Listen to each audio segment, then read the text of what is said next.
so I'm not the least bit. I was thinking about it the other day, because I was on this show, Skavlan in Norway, and they did a little intro, and they said, Jordan Peterson attracts men to his talks. It's like, oh, that's scandalous. Oh, no.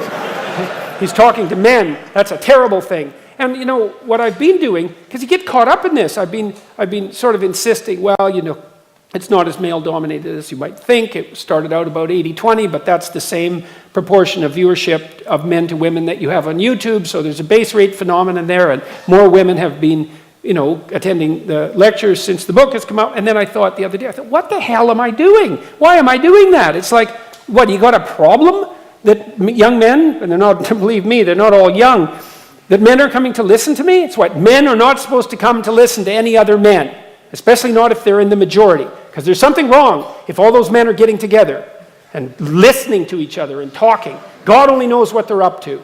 And it's especially bad if they're trying to get their acts together, because you never know what they'll get up to if they got their acts together.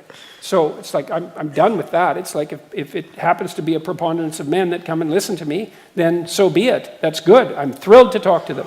And part of the reason that men are coming and talk to me and tell me these things that I think sometimes they haven't even told their best friends is because I am dead thrilled that they're getting their acts together. I think it's a wonderful thing.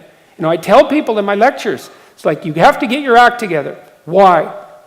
Because you leave a hole in the fabric of reality that you could have filled with something that you could bring into the world that would be great. And what that will be filled with in the absence of that is something terrible. And that's on you. Get it together. And I believe that because I looked at what happened psychologically during the reign of the totalitarian terrorists. And a huge part of what happened was that individuals abdicated their individual ethical responsibility. And they let hell emerge as a consequence. And that happened. It's indisputable. And so that doesn't need to happen again. And the way you stop that from happening, as far as I'm concerned, being a psychologist, is to get your act together so that you're the sort of person that won't be attracted by totalitarian blandishments. You have something better to do. You have something productive to do. You're a sovereign citizen. You've taken your proper place. You're immune to that sort of pathological resentment, cult-like murderous behavior. And so that's what I'm trying to do, is to fortify people, to help them fortify themselves. That's a better way of putting it.